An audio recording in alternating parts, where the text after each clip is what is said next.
Hey, everybody, this is Stacy Rossetti, and I am back with the Real Estate Podcast hosted by RentRedi. I am Stacy Rossetti, your host, and I have a very special guest. Steven Weibel is coming to hang out with us. I'll let him introduce himself. Before I do that, I just want to make sure that you check out RentRedi. Check out all that it has to offer, and also check me out, stacyrossetti.com. All right, Steven, go ahead and introduce yourself. Hi, Stace. Thanks for having me on here today. Yeah, thank you for coming and hanging out with today. Well, my name is Stephen Weibel. You can call me Steve. My wife and my mother call me Stephen when they're angry. And I'm an educator here at a company called Credit Suite. We teach business owners how to build a business credit profile so they can get credit that's tied to their business only, not to them personally. That's a big deal for real estate, obviously, right? And my background is I've flipped over 300 properties. I owned over 300 rentals in addition to that. I owned a property management company. I was a top RE/MAX agent. I've been still licensed, as a matter of fact. So I've played around in your world a little bit. So it's what made the transition from like doing all the real estate to working with Credit Suite, just out of curiosity? That is a big transition. And actually, the real question is what took me from owning a print manufacturing company into real estate. Yeah, So I sold that, didn't know what to do. And my brother got me, he was already into it. And he kind of showed me how to buy homes and fix them up and rent them out. And thinking like a business person, I said, wait a minute, why are you doing one? Let's do 20 at a time. And we scaled it up. Anyhow, I went through the whole '08 thing. And relocated to Florida and still stayed in real estate. And they have something in Florida called in the box. Now, anyway, in the box is when a hurricane is in a certain spot, you can't get insurance on homes. Right? Nobody will insure them for natural reasons, right? Well, we went one period about 4 years ago where from May until October, there was one every 3 weeks. So I went from having, I don't know, 27 transactions to none. So in other words, no paycheck for 6 months. And I'm like, maybe it's about time I'm done with real estate. And I said, I've never applied for a job in my life. I've always been self-employed. I'm 55 years old. So I was looking around and I saw this company and they were teaching business credit. I went, wow, where have you been? I've known about business credit, but I didn't know that there was nobody teaching it, right? So I applied, they hired me, and I found my dream job. At 55, I finally found something I truly love to do because I get to talk to real estate investors all the time, which is fun for me because now I get to live vicariously through you. Yeah, and you don't have to put up with all the stress. Yeah, well, yeah, let me tell you, that's a fact. So that's how I ended up here. It was an odd transition. As a matter of fact, they didn't want to hire me because I'd never worked for anyone. I went from the Marine Corps to owning my own business to real estate investing, and then this. But I guess they saw my passion. As a matter of fact, within 30 days, they had me doing webinars for the company. I didn't even know what a webinar was, Stacy. I was like, "What's a webinar?" All right, I'll do it. That's awesome. Yeah. So here we are, and what's cool is this is such a little used asset for real estate investors. Look, we've all been trained our whole life to when we see a blank social security number on an application, what do? Right? We fill in our social. Yeah, of course. Well, you don't have to do that. Yeah, because it's based on the business. Exactly. What people don't realize is just like your business has its own credit profile. And I'm sure we've all heard of Dun & Bradstreet. Everybody's heard of Dun & Bradstreet, but most people don't realize you also have a business Experian file, a business Equifax file. So when lenders look at those files and they see nothing, you know what they really see? A failing grade. It's unlike personal credit where if you have nothing, you have what's called no beacon, no score, right? That means you just have no credit. When you have nothing on your business credit profile, it actually gives you a failing grade, and there's a notation that says potential to be bankrupt in the next 12 months. Now imagine being a lender reading that, right? Yeah, not good. But here's what's cool about business credit.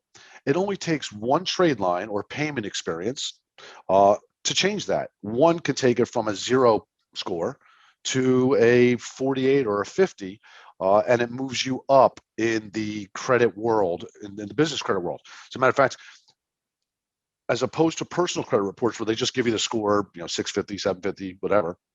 In the business credit world, they not only give you a score, they give you a recommended credit limit amount, recommended credit report. And here's what's crazy. I can't pull your personal credit without your permission, as you know. Yeah. Right? I can pull your business credit profile anytime I want. I don't need your permission.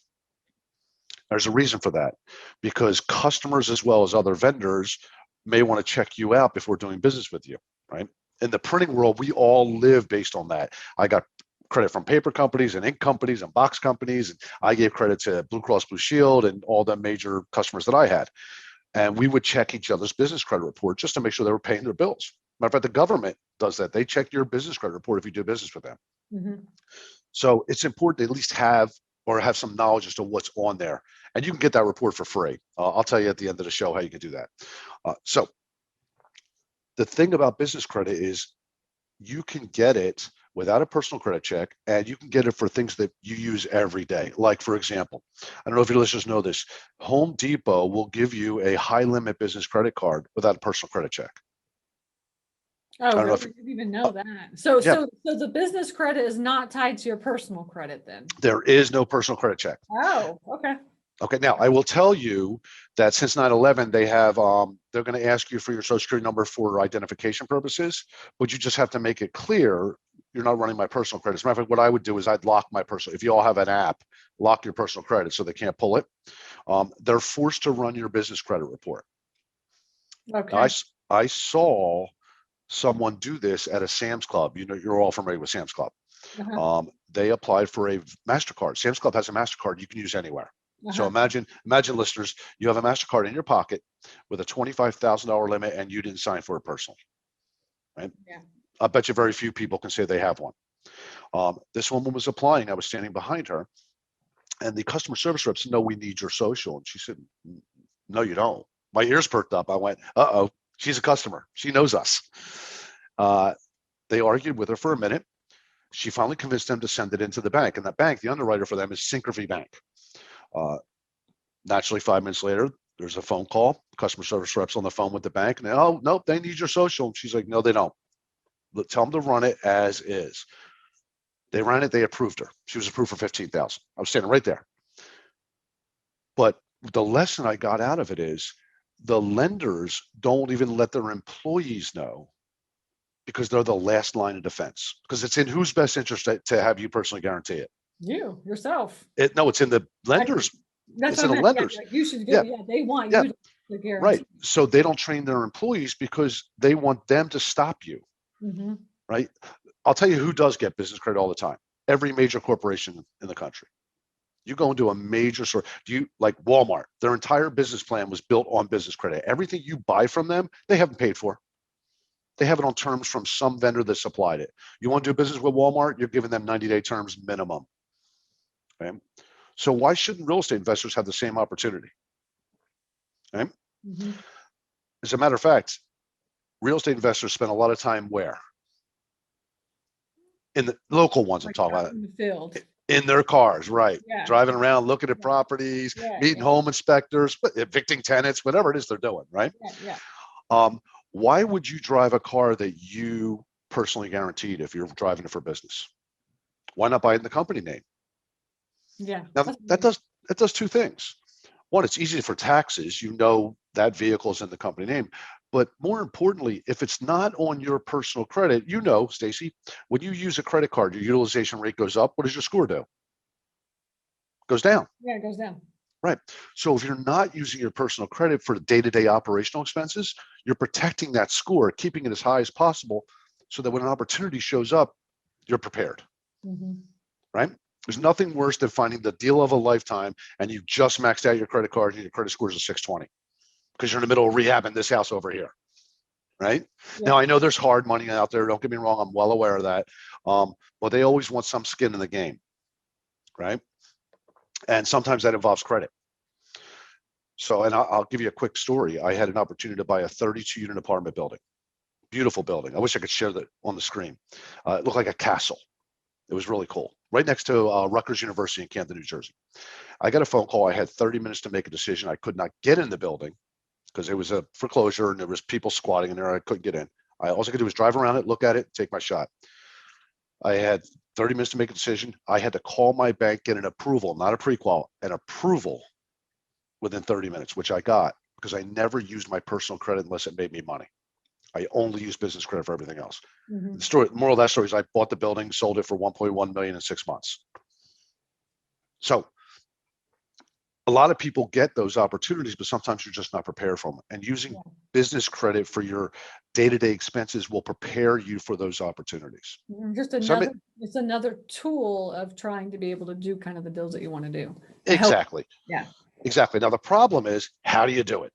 Right? Yes. How do you build business credit? How do we do this? Right. How do I do this? So obviously this is the business we're in. We teach people. We're like a college class. We have a platform, blah, blah, and coaches. However, in the beginning, it's the hardest part. It's where almost everyone fails. And real estate investors are the absolute worst at this. All right. And you'll understand why in a minute. So lenders have what we call fundability factors that they look for. Because remember, you're applying for credit without a personal guarantee. So it's high risk for the lender and creditor, right? They're taking a chance. So in order to stop fraud, they set up these fundability factors. That's what we call them, but they're really just fraud detection. Okay, and they're really simple, but like I said, real estate investors fail them all the time. First thing you're going to look for, Stacy, very first thing, is your email address, right? And I see this all the time, and I'm guilty, by the way. StephenBuysHomes@gmail.com, right? I buy houses at yahoo.com. Yeah. I don't pay my bills at AOL.com. It's whatever, some sort of free email service. Yeah. Instead, they want to see info@StephenBuysHomes.com. Okay. Yeah. Got it. Makes sense. Look, it's 2021. Have a website, or Yeah. at least a URL, right? Yeah. Yeah. So you've got to have a professional email address. That's not going to get you denied, but it's going to be a red flag to make them look at your application deeper, because it potentially could be fraud, right? The second one, and this is the one where everyone fails, your address is so important. Do not use a PO box for your corporate address. And landlords are the worst for this because they don't want their tenants knowing where they live. I get that. I was a landlord. If you can't commit to a commercial building for your business or a virtual office, then you have to use your home. PO box is an automatic denial. That's a red flag for fraud. And it makes sense, right? I give you a Gmail address and a PO box as my actual address, and I want to borrow 10 grand. Are you already getting those spidey sense things going on? Like, wait a minute, wait a minute. Now I'm going to throw this in the mix. Now I give you a burner cell phone as my phone number, right? So look, we're all attached to our phones, right? They're all right within grip. But a real business, especially manufacturers, are going to have a phone line. They're going to have a phone on the wall, on the desk, whatever. There's going to be an actual phone. And back in the day, when I was younger, you could pick up those phones and dial 411 and call and get Joe's Pizza down the street, right? And they'd give you the address and they transfer the call. Do you remember that? Of course. All right. So it's called the National 411 Database. It's been around forever, and it exists today. Millennials have no idea what I'm talking about, but it's been around forever. And they list 800 numbers now. And lenders check that database to see if you're really in business.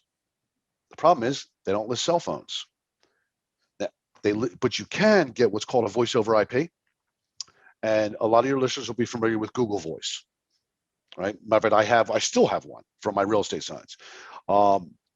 That's the right street, but wrong direction. Google owns that number. You can't list it because it's their number. It'll come up as Google. But you can go to a company like Ring Central and get an 800 number. It forwards to your cell. It's easy. Yeah, we use Grasshopper. Grasshopper is the next one I was going to mention. Yeah. That's listable with the National 411 database. Okay. So you go to listmenow.org and just list your number and your company and whatnot. But that's when they fail. The PO box issue, they fail. And then there's a couple other items that are small that most pass, which is you must have a business bank account, obviously.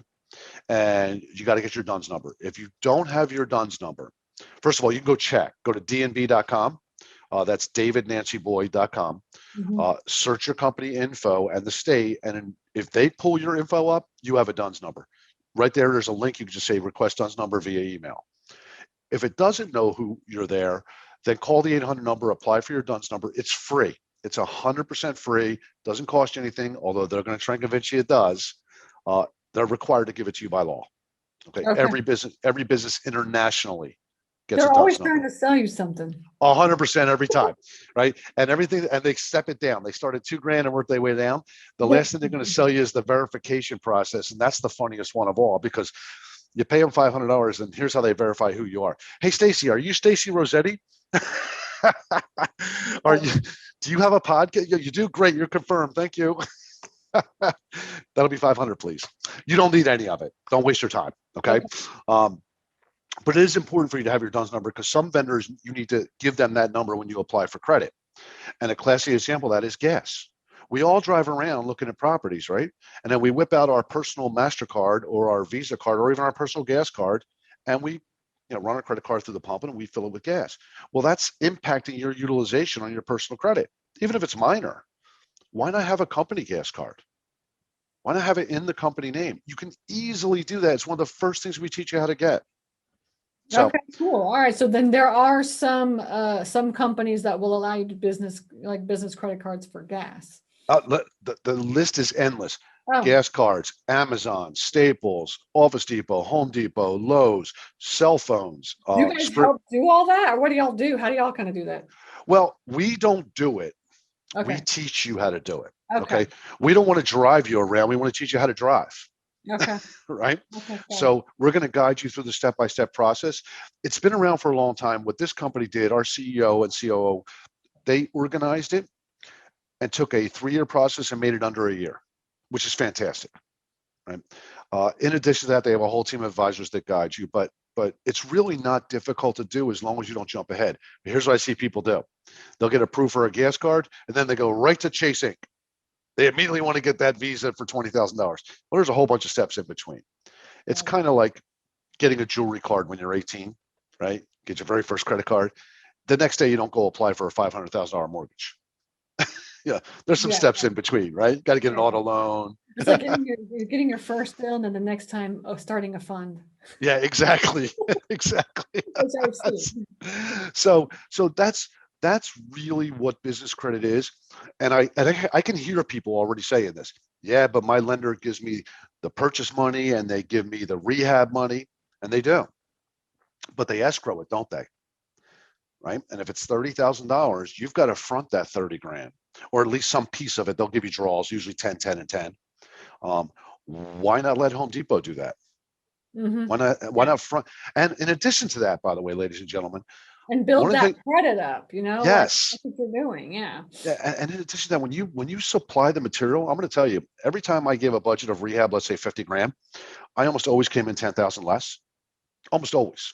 Wow, that's good. Because I was buying the material, right? And I could negotiate the labor. Then what would happen is I would get the 50,000. I had a decision: do I pay off my Home Depot credit card and my Visa card that I paid the contractor with, or do I take that 50 grand, divide it in 3, put $15,000 down on 3 new properties, because I knew the houses were selling in 30 days back then, right? And when it's sold, pay off that debt. It's all part of the loan anyhow. But now I got 15 grand already down in escrow on 3 new properties. That's how as long as you pay your credit card off. Well, yeah. I mean, listen, it works in a hot market, not in a slow market. I would never do this in a market where your properties are sitting 3, 4, 5 months. But just like today's market, 2006 and 2007, you weren't even on the market 30 seconds and you had multiple offers. Right? It was exactly the same. I'm looking at today's scenario going, I'm not buying nothing. I know what's going on. I literally just posted out. I was like, why is anybody buying any properties right now? I bought this house that I'm in right now. About a year ago, about 18 months ago. It's up $100,000. Come on. I mean, I love it. It's great, but it ain't real. Yeah, exactly. It's not real. And I'm not one of those people that's ever going to refi their house again. Did it once in my life. I'll never do that again. Keep the rate. We're looking to buy in Austin, and like prices in Austin, of course, are ridiculous. Like $250 a square foot or higher. And you can build for like $125 a square foot. It's like, well, good luck with that, with the cost of lumber right now. And then, of course, and then building, of course, can take forever. But it's like, I'm not quite understanding this market right now. It's frustrating. So I'm taking a little break. That's a smart move. I said to my wife, if she didn't love this house so much, I'd sell it, pocket the money, and rent for the next 2 years, and then just buy it back. That's what we did like 3 years ago. We sold our house, downsized into a tiny house, and then we've just been like traveling. Oh, I love it. So we're gonna, and I said, once the prices come back to the right amount of money, then we'll maybe buy our next house or something. Well, that's going to happen as soon as the Fed raises interest rates. That's really the reality They're of it. slowly doing that. Yep. I mean, I'm in here at 3%. That's almost crazy. free. It's almost free. That's crazy. Yes. So Awesome. I think my first house back in 91, my wife and I paid 9.5, something like It that. was like the normal rate. Yeah. Crazy. So all the people nowadays are kind of like, they're thinking that this is normal. Yeah. This isn't normal. Yeah. This just means the Fed is printing money like crazy. So, okay, and I'm gonna tell you, people ask me this all the time. Can you truly get a car without a personal guarantee? It just seems outlandish to people because they're so used to it. 100% you can. It's actually really easy to do. Ford offers it, Toyota offers it, Allied Financial offers it, but you better have a really strong business credit profile. You better have the right number of trade lines reporting. You better have the right limit of credit in your other credit on your business credit profile, but they'll absolutely do it. I got 5 F-150s out of it. Cool. Okay. So I was it just can be thinking done. I was like, yeah, we need a new truck. So, okay. So that's probably like one of the very last kind of like in the whole process of getting your big business. 100%. Get everything, go in order, get everything up. And then at the end go, oh yeah, no. Because my accountant was like, you need to buy a car. He told me that last year. It's like, you need to be in debt. Too much tax money, too much taxes. Yeah, he's like, you need to go buy stuff. He's like, they're making a lot. I was like, okay, that's good to know. Well, I'm going to give your listeners the first place they can go. Now, those fundability factors are important. Okay, so if you don't have those, make sure you get set up before you go applying for credit. There's a company called Quill, QUILL.com. They sell office supplies and coffee and paper towels and all kinds of things, right? They're basically a tiny little Amazon. They will give you corporate credit, business credit. They'll give you what's called net 30 terms. Are you familiar with that, Stacy? Net 30? Yeah. Okay. For your listeners who are not, that means you're going to buy something, they're going to ship it to you, and they're going to send you an invoice, and you have 30 days to pay that invoice. Okay. That's your first credit. That's your baby credit for business credit. Okay. I will warn you, sometimes they'll have you buy once or twice from them cash before they'll allow you credit. They want to see if you're for real. But no big deal. Buy what you're already buying. Like I bought coffee from them and things like that. You do it online, and you have to spend at least $50 for it to report. So don't spend $5 and expect it to show up in your business credit report because it costs them money to report those transactions. But make sure you have your DUNS number, make sure you've got all those other fundability factors, and you'll get a taste of what it's like to get business credit. People get super excited when they get their first one. It's a net 30 account. This is unbelievable. I'm like, yeah, you still got to pay the bill in 30 days. Yeah. So it's not free, and by the way, don't pay it in one day. If it's one day, it's a cash transaction. Okay. Wait a week and pay it. And then from there, you can grow. Now, I'm not going to give away all those secrets. That's really our secret sauce. We know exactly who to go to, what their underwriting criteria is, what they look for, what they sell. The system's amazing. Over 250 lenders and creditors in there, and it works every time. This is not I hope it works. This is in every single time it works, but it requires effort. Okay. Now, I kind of want to touch base on that effort because we're all super busy, right? Everybody's so busy. There's not enough hours in the day.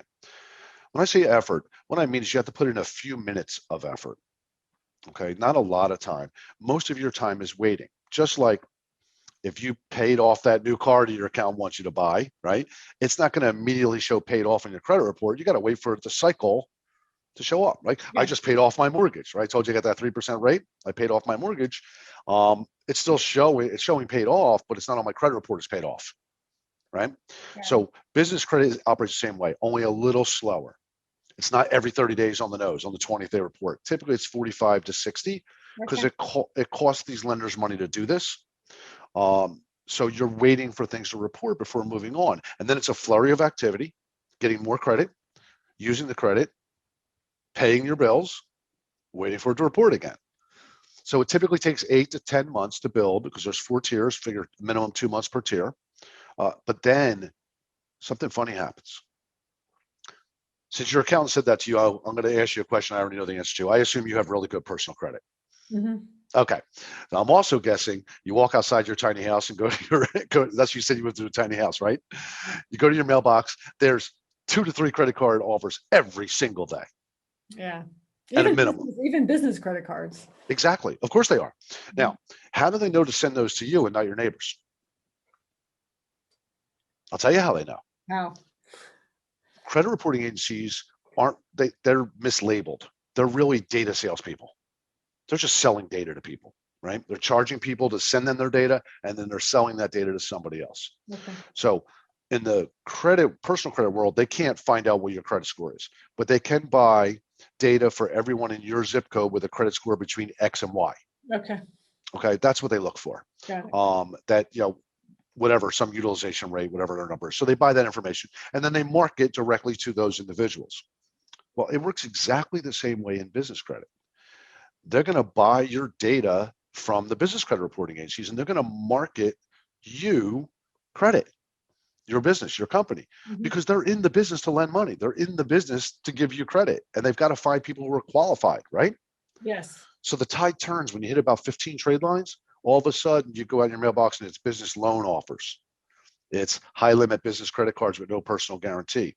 The tide shifts. That's when it gets fun. Yeah, I've seen those. That's actually how I ended up finding out about the cars. Like, I didn't know this company teaches it, but this is before I ever met this company. That's how I found out. I had no idea that Ford gave credit without a personal guarantee.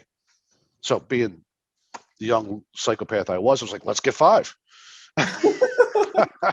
I had a lot of employees. I had a property management company and construction, the whole deal. And I wanted to make sure everybody was, driving decent vehicles. So that's how that works. And they can get free information if I'm allowed to show this. Yeah. They can get free information at creditsuite.com. It's SUITE. I'm assuming you're going to share it in the show links. Yes. There's a free 4-step business credit building guide on the homepage. Nobody's going to call you. Nobody's going to telemarket you unless you ask us to. But take a look at it. It's a game changer, ladies and gentlemen. It really is. I'm always disappointed when I talk to real estate investors. They say, man, I missed out on a great deal because I was maxed out on this credit card or that credit card, and my credit score dropped 50 points. It was just bad timing. I was in Ohio speaking to the Ohio RIA. There's like 900 investors there talking about this. And everybody kept saying, wow, I never even heard of this. And it's legit. Now, forewarning, you will never buy a property on business credit alone. Never, never, never. All right? Until you become an institutional borrower. Institutional, you know what I'm talking about, 50 million or more. Yeah. They're always going to look at your personal credit unless it's a non-recourse apartment building loan, which they're available. And I don't want to dive into that. That's your business, right? But if you're a single family investor or a multi-unit, multifamily investor, they're still going to look at your personal credit. You can put it in the business name, which is great. You can get the loans in the business name. You personally guarantee it. And in some cases, it will report on your business credit profile. Not all lenders do. That's the route I went. I had all my loans in the business name. And when things went bad, I was pretty clean. I made a good deal. So just keep that in mind. I get a lot of investors to call me and say, hey, I want to build my business credit because I want to start buying properties. Well, no. That's not how it works. Yeah, business credit is operational expenses. It's day-to-day operate. Think about what you spend on a day-to-day basis on your business. Yes. You can get credit for that. Okay. Everything from advertising to, does that make sense? Yeah, awesome. I love it. Yeah. So I'm so glad that you went. Now, what do y'all do? We're an education company. We have, if you got involved with us, let's say you said, Steve, hey, look, I'm in. You'd get a welcome set your password email. You'd log into a platform. It's a paint by numbers. I mean, it's that simple. Step 1.1, step 1.2, and you enter information. The first thing that would happen is our advisors will go through your fundability factors. If there's a problem, they're going to show you how to correct it. Sometimes it's a link to the IRS, maybe your EIN. I'll tell you that I see this all the time. I saw it 2 days ago where Dun & Bradstreet had the company's names reversed. It was like Rossetti Weibel LLC. They had Weibel Rossetti. Okay. So Secretary of State had Rossetti Weibel. Right. Well, that's an immediate denial. Okay. Or there's 2 separate addresses with the IRS and the Secretary of State and 3 separate ones with the Dun & Bradstreet. I see this a lot. Real estate investors will do this as well. They'll get an address for their business, but when they register with the IRS, they use their home address because they don't want IRS stuff coming to the office if they happen to have an office. Problem is, if it doesn't match, business credit's all reported based on your address. It's got to be congruent everywhere. They're going to Google you up. They're going to look, as a matter of fact, on the address. I told you don't use a PO box, don't use a UPS store, don't use iPostal, don't use anything like that. And people get confused because iPostal is now saying they're a virtual office, which is good. You can use a virtual office. It's a real simple solution to know. Type in the address they're going to give you, go to Google Earth, go to Street View and look at it. If it looks like a retail store, it's a PO box. If it looks like a 20-story building, it's a virtual office. That's the difference. And virtual offices are fine. They sued in the 70s to be recognized separately from PO box industry, from the box industry.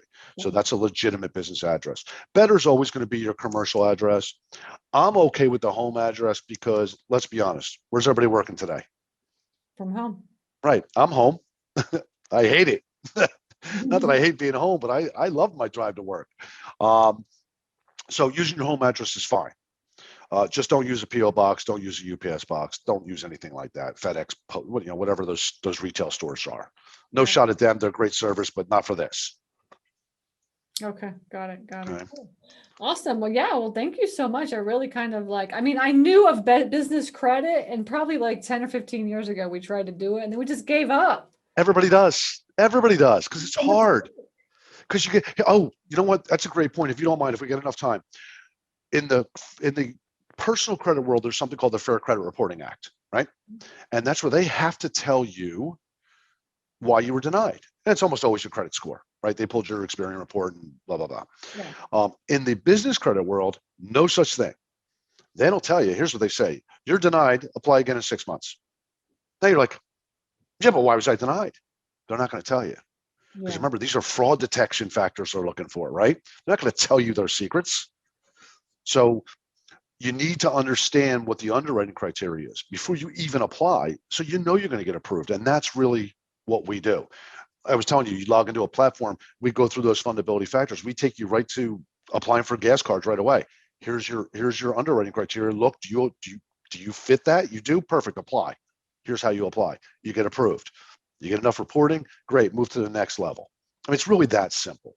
Okay, cool. I love it. So it's creditsuite.com essentially is where you correct. Go. Okay. Yep, they can email us at info@creditsuite.com. I suggest to go to creditsuite.com. What'll happen is they'll probably get invited to watch some videos. They can go to our YouTube channel. Just go to YouTube, look up Credit Suite. We have 4,000 videos about building business credit. Wow. I promise you, there's one there about real estate. Probably 50 about real estate. Yeah. There's a lot of free information out there. Be careful. Business credit changes constantly.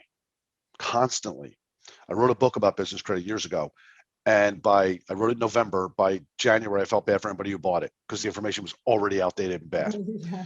So be careful what you see out there. You'll see people say, I can just Google up the info. Look, Radio Shack gave business credit. Good luck finding one. Right?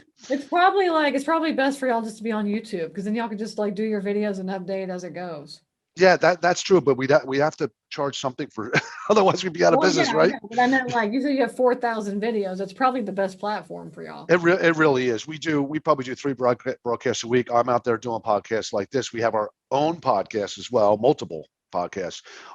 We're trying to spread the word as much as possible. Before the pandemic came, I was traveling the country speaking to real estate investors. That's my thing, right? Yeah.